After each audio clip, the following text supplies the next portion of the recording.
साथ साथ सलाम अलैकुम।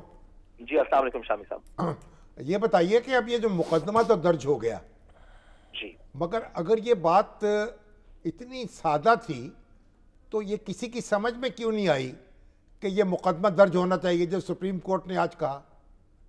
जी शामी साहब, अभी तक बात ये हो रही थी कि कीनिया के अंदर जो इवेंट हुआ उसकी कीनिया के अंदर जो कार्रवाई है उसकी इन्वेस्टिगेशन पाकिस्तान से कैसे कनेक्ट हो सकेगी, होगी नहीं होगी, क्या पाकिस्तान के अंदर कोई अनासिर थे नहीं थे, दरमियान में दुबई का क्या रोल था। अभी तक तो इन्वेस्टिगेशन के ऊपर बात हो रही थी। जो सुप्रीम कोर्ट का आज का ऑर्डर है और जो इसकी इंप्लीमेंटेशन है वो रिलेटिवली सिंपल इस पर्सपेक्टिव से अब नजर आती है कि सुप्रीम कोर्ट ने कहा कि पाकिस्तान के एक सिटीजन का मर्डर हुआ है, वो पाकिस्तान से एबीसी वजूहात की वजह से बाहर था। ये अलेज किया जा रहा है कि इसके अंदर दीगर पाकिस्तानी भी शायद इन्वॉल्व हों, तो इसका मुकदमा पाकिस्तान की टेरिटोरियल और कानून की जुरिस्डिक्शन के अंदर दर्ज होना चाहिए। और पाकिस्तान के दीगर कवानीन, जिसमें हमारा FIA का एक्ट, DGFIA, इंटरपोल के भी पाकिस्तान के रिप्रेजेंटेटिव होते हैं, हमारे FIA का एक्ट और हमारी जो एक्सट्रेडिशन की ट्रीटीज है मुख्तलिफ ममालिक के साथ, उसके तहत एक पाकिस्तान के अंदर रजिस्टर्ड मुकदमा जिसका एक हिस्सा मुल्क से बाहर हो, उन लोगों के खिलाफ कार्रवाई भी हो सकती है, उसको परसू भी किया जा सकता है। तो यानी अब कानूनी तौर पर क्या करना होगा? यानी कीनिया की हुकूमत जो है उससे मुल्ज़िम तलब किए जाएंगे? जी शामी साहब, होगा ये कि ना सिर्फ के कीनिया के हुकूमत से मुल्जिम तलब किए जाएंगे, बल्कि सबसे पहले तो इसका तयन करना पड़ेगा कि पाकिस्तान का कीनिया के साथ कोई एक्सट्रेडिशन का मुआहदा है, और अगर नहीं है तो कीनिया के डोमेस्टिक लोकल कानून के मुताबिक जो मतलूब शख्स हैं उनकी वहां से एक्सट्रेडिशन करवानी पड़ेगी कि इन्होंने एक क्राइम कमिट किया है।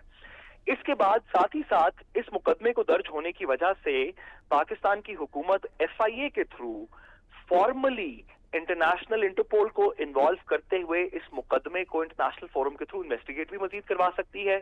और सिर्फ कीनिया और पाकिस्तान नहीं, जब इसमें इंटरपोल शामिल हो जाएगा तो दुबई में क्या हुआ, पाकिस्तान में क्या हुआ, क्या कोई और मुल्क के अंदर कोई लोग या कोई अनासर शामिल थे, इंटरपोल की फिर साथ इन्वेस्टिगेशन की एक इंटरनेशनल जुरिस्डिक्शन बन जाएगी। मगर अभी तक हमें यह मालूम नहीं है कि कीनिया के जो तफ्तीशी अदारे हैं वो किस नतीजे पर पहुंचे हैं और उनका मौक़िफ़ क्या है। जी ये बात दुरुस्त है, अभी तक उन्होंने अपनी हतमी एक फाइनल रिपोर्ट तश्कील दे के पब्लिक नहीं की। कीनिया के अंदर से भी मुख्तलिफ चीजों की, मुख्तलिफ इदारों की, मुख्तलिफ मीडिया की मुख्तलिफ राय आ रही है। तो इस मुकदमे को रजिस्टर करने के बाद पाकिस्तान की अदालत हमारी लोकल हुकूमतों से भी हमारी लोकल पाकिस्तान की हुकूमत हमारी लोकल अदालतों से रुजू करके FIA के थ्रू कीनिया की अदालत को फॉर्मली कीनिया से। जी सर हमारी आज के मुकदमे का दाखिल होने के बाद हमारी हुकूमत हमारी अदालतों से रुजू करके FIA के थ्रू कीनिया में इन्वेस्टिगेशन परसू कर सकती है इंटरपोल। चल साथ साहब मुख्तसर ये बताएं कि अहले खाना अगर इस नामजदगी में मजीद कुछ ऐड करना चाहते हैं तो उनके पास क्या तरीका होगा या क्या उनकी सुनवाई होगी? देखिए, तमाम जो क्रिमिनल केसेस होते हैं, अगर वो अगर दो प्राइवेट पार्टीज के दरमियान में भी हों तो उसकी मुद्दत तो सरकार की होती है, क्योंकि क्रिमिनल केस है।